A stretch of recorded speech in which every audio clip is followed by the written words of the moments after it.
नमस्कार, मैं हूं ज्योति सिन्हा और स्वागत करती हूं आपका दूरदर्शन के इस खास कार्यक्रम में जिसका नाम है उपभोक्ता संरक्षण। दर्शकों, हम बाजार से 5 रुपए की वस्तु से लेकर लाखों रुपए तक की खरीदारी करते हैं, लेकिन कई बार इसी खरीदारी में हम ठगी के शिकार हो जाते हैं। आखिर किन सतर्कताओं को अपनाने से, किन सावधानी को बरतने से हम ठगी के शिकार होने से बच सकते हैं, इन सभी विषय पर हम चर्चा करेंगे। साथ ही हम आज ये भी जानेंगे कि अगर हम ठगी के शिकार हो भी जाते हैं तो फिर हमें क्या करना चाहिए, हमें समाधान कैसे मिलेगा। इन सभी विषय पर चर्चा करने के लिए आज हमारे साथ यहाँ पर मौजूद हैं सहायक निबंधक सर, पटना न्यायाधीश के सचिव धीरेन्द्र कुमार सिंह। सर, आपका बहुत बहुत स्वागत है हमारे आज के इस कार्यक्रम में। कार्यक्रम की शुरुआत करेंगे सर।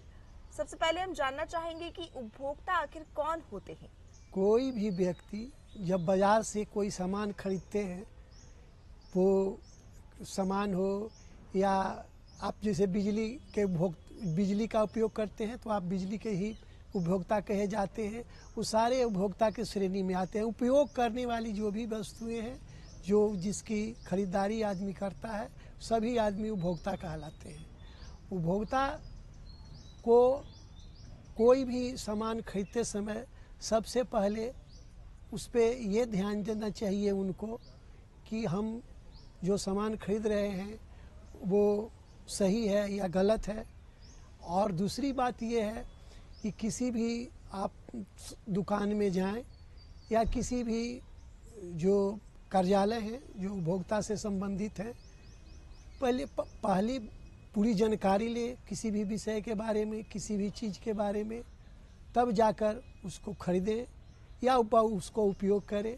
सर, जैसे कि आपने बताया कि हमें किसी भी वस्तु की खरीदारी के वक्त सतर्क होकर, सावधान होकर खरीदारी करनी चाहिए। और खास तौर पर अगर बात करें कि अगर हम ठगी के शिकार हो जाते हैं तो फिर क्या कुछ किया जा सकता है। उपभोक्ता संरक्षण अधिनियम जो बनाया गया है, ये किस तरीके से उपभोक्ताओं के लिए कार्य करता है, हम चाहेंगे इस बारे में थोड़ी जानकारी दें सर। और साथ ही ये भी बताएं कि आखिर ये जो क्रय विक्रय की प्रणाली है जो काफी वक्त से चलती आ रही थी, आखिर ऐसा क्या जरूरत पड़ा कि उपभोक्ता संरक्षण अधिनियम जो है वो लाना पड़ा। सबसे पहले जरूरी है उपभोक्ता को कि कोई भी सामान खरीदे तो बिल लेना ना भूलें। तभी आपको अगर कहीं ठगी के शिकार होंगे तो आप उसका कहीं भी आप ये कर सकते हैं कि हम ठगी के शिकार हुए हैं, बिल हमारे पास रहेगा, तभी हम कहीं जाकर किसी को दिखा सकते हैं, हम क्लेम कर सकते हैं कि हमने आपके यहाँ से सामान खरीदा। अन्यथा आपके पास कोई अगर उसका ये प्रूफ नहीं है तो आप कुछ भी नहीं कर सकते हैं। इन सब बहुत 1986 के पहले उपभोक्ताओं के लिए ऐसा कोई भी नहीं था कानून कि उपभोक्ता कहीं जाकर अपने समस्या का निदान करा सके। तत्पश्चात 1986 में हमारे भारत सरकार ने उपभोक्ता संरक्षण कानून लाया, जिसके तहत आप कहीं भी किसी द्वारा ठगी के शिकार होते हैं तो आप हर जिला स्तर पर उपभोक्ता न्यायालय का गठन किया गया है। उसमें आप जाकर अपना मुकदमा दायर कर सकते हैं कि हमको किसी ने जो भी है ठगे गए हैं उसका हम अपना केस दायर करेंगे। उसके बाद होगा, उसमें सबका सीमा बनाया गया है। जो जिला उपभोक्ता फोरम में कितने तक मैक्सिमम कितने रुपए तक का केस किया जा सकता है। उसके बाद राज्य उपभोक्ता फोरम है, उसके बाद सेंट्रल उपभोक्ता कंज्यूमर फॉर्म है। तो आप कहीं भी जाकर अपना दे सकते हैं। अगर आपने जिला उपभोक्ता फोरम में कोई केस दायर किया, कहीं आप ठगे गए सामान खरीदते वक्त, या आपने बिजली का उपयोग किया, बिजली डिपार्टमेंट द्वारा आप ठगे गए या बैंक द्वारा कहीं भी, तो आप जिला उपभोक्ता फोरम में जाएंगे। वहाँ से हो सकता है कि आपके फेवर में नहीं हो, तो आप उसके लिए उपभोक्ता फोरम बना हुआ है, वहाँ से नहीं होगा तो सेंट्रल में कंज्यूमर फोरम बना हुआ है, आप कहीं भी जा सकते हैं। सबकी सीमाएं हैं कि एक सीमा तक जिला उपभोक्ता फोरम में केस होगा, उसके ऊपर राज्य उपभोक्ता फोरम में होगा, उसके ऊपर सेंट्रल कंज्यूमर फोरम में केस होगा। ये जानकारी लोगों को लेना है। आजकल हर जगह, हर जिला में, हर अनुमंडल में, ब्लॉक स्तर पर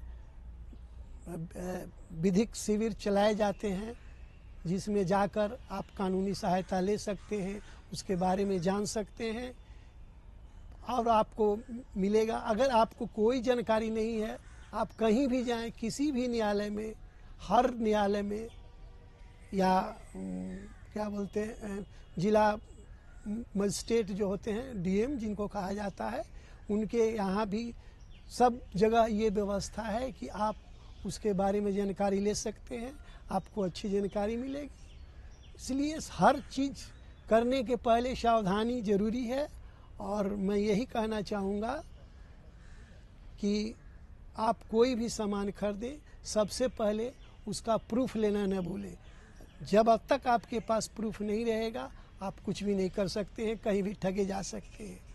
ज़्यादातर आजकल देखा जा रहा है ऑनलाइन शॉपिंग में लोग ज़्यादातर ठगी के शिकार हो रहे हैं।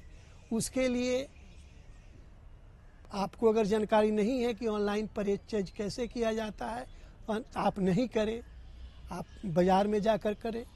लेकिन चूँकि आजकल ये कोरोना के बाद हमारे देश में ऑनलाइन व्यवस्था बड़े पैमाने पर फैला, लोग इसका उपभोग कर रहे हैं, लोगों को बहुत आसानी हो रही है, घर बैठे सभी सामान उपलब्ध हो जाते हैं, इसलिए लोग करना चाहते हैं। लेकिन अब हर चीज़ करने के पहले आप उसके बारे में जान लें, अन्यथा आप करें, नहीं तो ठगी के शिकार हो सकते हैं।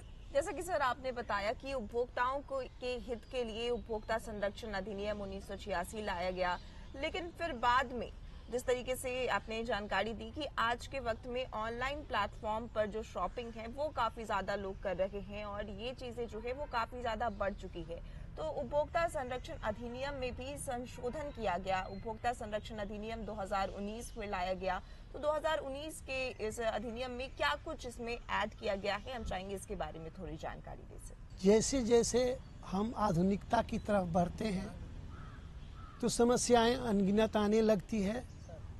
उसके समाधान के लिए सरकार समय समय पर समीक्षा करती है हर कानून का, और जो आवश्यकता महसूस होता है सरकार को, उसको नए अधिनियम के द्वारा लाया जाता है।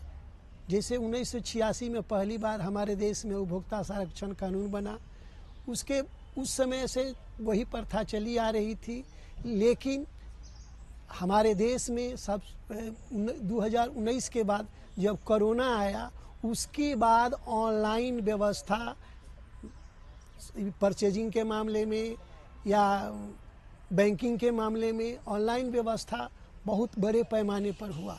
और आज तो मेरी जानकारी के अनुसार, जहाँ तक मैं समझता हूँ, भारत के 90% से ज़्यादा आदमी ऑनलाइन व्यवस्था के तहत चल रहे हैं, या सामान खरीदते हैं या बैंक का ट्रांसफ़र हो, मनी ट्रांसफ़र हो, जो भी है सारे ऑनलाइन करते हैं। इन सब आवश्यकताओं को देखते हुए इसमें जब आदमी ठगी के शिकार होने का ये होने लगे, तब सरकार को महसूस हुआ कि नहीं, कानून में संशोधन किया जाए। क्योंकि जब 1986 का अधिनियम लाया गया था, उस समय हमारे यहाँ कोई भी ऑनलाइन डिजिटल व्यवस्था कुछ नहीं थी, इसलिए उस समय के कानून में ऑनलाइन के बारे में, डिजिटल के बारे में कोई कानून नहीं बना था। जब ये बड़े पैमाने पर हुआ तो सरकार को लगा, ऐसा महसूस हुआ कि नहीं, इन सब को भी उपभोक्ता संरक्षण के तहत लाया जाए। इसलिए सरकार ने 2019 में उपभोक्ता संरक्षण कानून में संशोधन करके 2019 में नया कानून पारित हुआ, जो 2020 से प्रभावी हुआ, और बाद में 2024 से फुल फ्लेजेड वो प्रभावी हुआ। सर, उपभोक्ता संरक्षण अधिनियम 2019 जब आया तो इसमें कई चीजों को ऐड किया गया, और आज के वक्त में जिस तरीके से ऑनलाइन शॉपिंग लोग कर रहे हैं। कई बार कई साइट्स पर जाकर के लोग खरीदारी करते हैं और इसी में कई बार अनऑथराइज साइट्स पर भी चले जाते हैं और इन अनऑथराइज साइट्स पर अपनी पर्सनल डिटेल्स साझा कर देते हैं, जिससे वो बहुत बड़ी मुश्किल में फंस जाते हैं। हम चाहेंगे इसके बारे में थोड़ी जानकारी दें। सबसे पहले ऑनलाइन परचेजिंग करते समय ये देखना जरूरी है किसी भी उपभोक्ता को कि हम सही साइट पे जा रहे हैं कि नहीं। इसलिए कि आजकल जो है जितने ऑनलाइन शॉपिंग के साइट्स खोले गए हैं, आज बहुत लोग साइबर ठगी के शिकार हो रहे हैं, जिसका कारण ये है कि हर साइट्स का आदमी दूसरा एक गलत साइट बना लिया है, लोग उसमें चले जाते हैं। तो सबसे पहले आपको परचेज करते समय जिस भी साइट पे आप जा रहे हैं, आपको ये देखना है कि हम सही साइट पे गए हैं कि नहीं और सही साइट का उपयोग कर रहे हैं कि नहीं। अगर आपको थोड़ा भी कहीं लगता है कि हम गलत जगह आ गए तो आप तुरंत वापस लें। और सबसे ज़रूरी चीज़ ये है कि पूरी तरीके से छानबीन करने के बाद आप उस पर अपना पर्सनल डिटेल्स दें, अन्यथा आप ठगी के शिकार हो जाएंगे। आजकल तो ये देखा जा रहा है कि सामान्य आदमी जिसको किसी भी तरीके से वो ऑनलाइन शॉपिंग में या ऑनलाइन डिजिटल चीज़ में व्यस्त नहीं इन्वॉल्व है, फिर भी उनको फ़ोन कॉल्स आते हैं कि आप OTP बताएं, आपको ये हुआ, आपका बैंक में आपका क्या बोलते हैं उसको KYC कराना है, नहीं तो आपका बैंक खाता क्लोज कर दिया जाएगा। आप अपना आधार नंबर बताएं, नहीं तो आपका बिजली बिल पेमेंट नहीं होगा। तो आपको है कि सबसे पहले अगर कहीं से कोई आदमी, हमेशा बैंक है या कोई भी जो उपभोक्ता से जुड़े हुए डिपार्टमेंट्स हैं, हमेशा लोगों को ये बताते हैं कि कोई भी बैंक या जो भी डिपार्टमेंट है जिससे उपभोक्ता जुड़े हुए हैं, वो पर्सनली किसी भी आदमी को, किसी भी कंज्यूमर को ये नहीं बोलता है कि आप ये आएँ, और आपका किसी को कॉल नहीं करता है ये। लेकिन होता क्या है कि जब आदमी उसमें जाता है, उसको लगता है कि बैंक वाले ने फ़ोन किया, हम तो फंस जाएंगे, इसलिए बता देते हैं अपना पर्सनल डिटेल, इसलिए ठगी के शिकार हो जाते हैं। तो आपको किसी से कोई भी आदमी नहीं, अगर आपको लगता है कि हमको प्रॉब्लम है, मेरे बैंक खाते में प्रॉब्लम है, अन्यथा ऑनलाइन में शॉपिंग में, तो सबसे पहले उस प्लेस पर जाएंगे, पर्सनली जाएं, और उसके बाद आपको जो सही गलत जो भी करना है करें। अन्यथा किसी के कहने पर आप अपना पर्सनल डिटेल नहीं दें, क्योंकि आजकल हर आदमी का पर्सनल डिटेल ऑनलाइन है।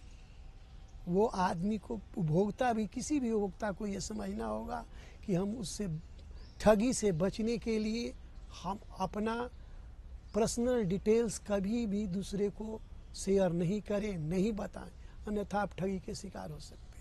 आज के वक्त में सर स्मार्ट मीटर का इस्तेमाल बढ़ चुका है और हर घर में स्मार्ट मीटर लग रहा है, लेकिन कई बार जो है वो उपभोक्ता परेशान हो जाते हैं कि स्मार्ट मीटर तो लग गया, लेकिन कई बार जो बिल है वो ज़्यादा आने लगता है। कई बार बिना बिजली के इस्तेमाल के ही जो पैसे स्मार्ट मीटर में रहते हैं वो कट जाते हैं। ऐसे में उपभोक्ता जो है वो घबरा भी जाते हैं और परेशान हो जाते हैं कि आखिर अब क्या करना चाहिए। तो ऐसे में उपभोक्ता क्या कर सकते हैं, हम चाहेंगे इसके बारे में थोड़ी जानकारी दें। आजकल हमारे राज्य में लगभग सभी जगह स्मार्ट मीटर की व्यवस्था कर दी है सरकार ने। आए दिन सुनने में आता है कि बहुत आदमियों के पास ऐसा होता है कि उनको 100 रुपये का कंजम्पशन है, मान लिया जाए 100 रुपये का कंजम्पशन है महीना में, लेकिन उनको बिल आता है 1000 रुपये का, किसी का 5000 रुपये का। तो सबसे पहले आपको संबंधित विभाग को, जो भी वहाँ के ऑफिसर हैं आपके एरिया के, उनको ये खबर दें, लिखित, मौखिक नहीं, लिखित उनको बताएं कि हमारे मीटर में ये प्रॉब्लम है, हमको खपत से ज़्यादा का बिल आ रहा है। अगर वो नहीं सुनते हैं, उसके ऊपर जाएं, वो नहीं सुनते हैं उसके ऊपर जाएं। अगर कोई नहीं सुनता है तो आप उपभोक्ता संरक्षण कानून के तहत जिला उपभोक्ता फोरम में जाकर अपना समस्या वहाँ लिखित रूप से दे सकते हैं, आपका समस्या का समाधान होगा। और आए दिन ये भी देखा गया है कि स्मार्ट मीटर गड़बड़ी के कारण ऐसा होता है, अन्यथा मैं भी 5 साल से उपयोग कर रहा हूँ, लेकिन आज तक मुझे गड़बड़ी नहीं मिली। बहुत सारे में मीटर में ही खराबी रहती है, या लोग अपने आप कुछ छेड़छाड़ करते हैं तब होता है। इसलिए कोई भी आदमी जो जिसका जानकार है वही काम करे, उसमें छेड़छाड़ नहीं करे। और आपको प्रॉब्लम होता है तो आप संबंधित अधिकारी को लिखित दें, वो नहीं है तो हर स्टेज पे बनाया गया है। जब कोई नहीं सुनता है तो इसलिए इन्हीं सब समस्याओं के समाधान के लिए उपभोक्ता संरक्षण कानून लाया गया, ताकि उपभोक्ताओं को दूसरे के ठगी होने से बचाया जा सके। अगर कोई होते हैं वैसा तो आप उपभोक्ता संरक्षण कानून के तहत आप जाकर अपनी समस्या का समाधान करा सकते हैं। जिस तरीके से सर उपभोक्ता संरक्षण अधिनियम में कुछ बदलाव किए गए हैं, इसमें संशोधन किया गया है, खास तौर पर लोगों को भ्रामक एडवर्टीजमेंट से बचने की सलाह भी दी गई है। कई बार ऐसा होता है कि जब हम ऑनलाइन इस्तेमाल कर रहे होते हैं फ़ोन का, कई बार हम ऑनलाइन साइट्स पर कुछ भी देख रहे होते हैं तो कई बार भ्रामक एडवर्टीजमेंट जो है वो हमें दिखते हैं और हम उस पर जाकर क्लिक भी कर देते हैं। तो इससे किस तरीके से बच सकते हैं, इस पर जाने से किस समस्या में फंस सकते हैं उपभोक्ता, हम चाहेंगे इसके बारे में थोड़ी जानकारी। कोई भी भ्रामक आप एडवर्टीजमेंट देख रहे हैं तो सबसे पहले आपको मोबाइल फ़ोन हो या कंप्यूटर, आप जिस चीज़ का भी यूज़ कर रहे हैं उसमें कोई भी एडवर्टीजमेंट आपको नज़र आता है, आप उसको क्लिक नहीं करें, अन्यथा आप ठगी के शिकार हो सकते हैं। आए दिन आता है, देखने में आ रहा है किसी लोगों के मोबाइल, आजकल तो मोबाइल फैशन हो गया, हर लोगों के पास मोबाइल एक ज़िंदगी का अंग हो गया है, उसके बिना किसी को मुश्किल है आज के परिप्रेक्ष्य में जीना। इसलिए मोबाइल सबके पास है, उस पर बहुत सारे ऐसे चीज़ आते हैं, बहुत डिजिटल जो है पे फ़ोन है, गूगल पे है, पेटीएम है, ऐसे चीज़ आते हैं कि आप इसे क्लिक करें आपके खाते में 2000 रुपये चले जाएंगे, तो वो आपके खाते में नहीं जा रहे हैं। आप जैसे क्लिक करेंगे उसे, वो आपके खाते से उतने पैसे डेबिट हो जाएंगे। इसलिए ये इन सब चीज़ों को करने से आप परहेज़ करें। कोई भी एडवर्टीजमेंट आपको नज़र आता है, आप मोबाइल पर, कंप्यूटर पे, जो भी डिजिटल प्लेटफॉर्म है, आप वहाँ से बचने का कोशिश करें और उसको कभी भी क्लिक नहीं करें, अन्यथा आप ठगी के शिकार होंगे ही। चूँकि वो जो ऑथराइज्ड ऑनलाइन साइट्स हैं वो कभी नहीं ऐसा बताता है और कभी भी अपने कंज्यूमर को ये प्रलोभन नहीं देता है कि आप मुझे क्लिक करें, मैं आपको इतना पैसा दूंगा। ऐसा किसी के पास पैसा नहीं है कि जो आपके देगा आपको पैसा, आप उसमें ठगी के शिकार होंगे। इसलिए सभी नागरिकों को ये सोचना चाहिए कि मैं कोई भी गलत साइट पर जाकर कोई भी क्लिक नहीं करूं, अन्यथा फंस जाएंगे। जिस तरीके से सर आज के वक्त में हम ऑफलाइन खरीदारी करते हैं या ऑनलाइन खरीदारी करते हैं, ऐसे में पक्की रसीद कितना ज़्यादा ज़रूरी है उपभोक्ताओं के लिए, हम चाहेंगे इसके बारे में थोड़ी जानकारी दें। क्योंकि पक्की रसीद कई बार जब हम ऑनलाइन खरीदारी करते हैं तो इस पर ध्यान नहीं देते और जो रसीद का जो बिल का जो इनवॉइस होता है वो नहीं लेते, हम चाहेंगे इसके बारे में थोड़ी जानकारी दें। मैं अपने दर्शकों को ये बताना चाहता हूँ और हिदायत देना चाहता हूँ कि आप ऑफलाइन या ऑनलाइन कोई भी खरीदारी करें, सबसे पहले रसीद लेना नहीं भूलें। बहुत कम पैसे का अगर आइटम है तो आप इग्नोर कर सकते हैं, 10-20 रुपया का अगर काम कर रहे हैं, अगर नहीं लेते हैं तो उससे कोई आप ठगे भी जाएंगे तो 20 रुपया ही जाएगा। लेकिन बड़े पैमाने पर आप ऑनलाइन या ऑफलाइन खरीदारी कर रहे हैं तो रसीद लेना पक्की, वो ऑनलाइन हो ऑफलाइन हो आप लें, अन्यथा ठगी के शिकार होने के बाद आपके पास कोई प्रूफ नहीं रहेगा कि हमने कहाँ से कितने रुपये का हमने खरीदारी किया। और कोई भी दुकानदार, वो आप ऑफलाइन में जाएं या ऑनलाइन में, जब तक आपके पास पक्की रसीद नहीं रहेगी आप उससे पर क्लेम नहीं कर सकते हैं कि हमने आपके यहाँ से सामान खरीदा जो गलत है, सही नहीं है, उसमें ये खराबी है, तो आप फंसेंगे। इसलिए आप ऑनलाइन करें खरीदारी या ऑफलाइन करें, सभी चीज़ों का पक्का रसीद लेना न भूलें। जो लोग ठगी को अंजाम देते हैं उनके लिए क्या कुछ सजा का प्रावधान है सर? हम चाहेंगे इसके बारे में थोड़ी जानकारी दें। आज के समय में बड़े पैमाने पर लोग ठगी के शिकार हो रहे हैं। इसको देखते हुए सरकार ने हर जिला में एक साइबर थाना का गठन किया है।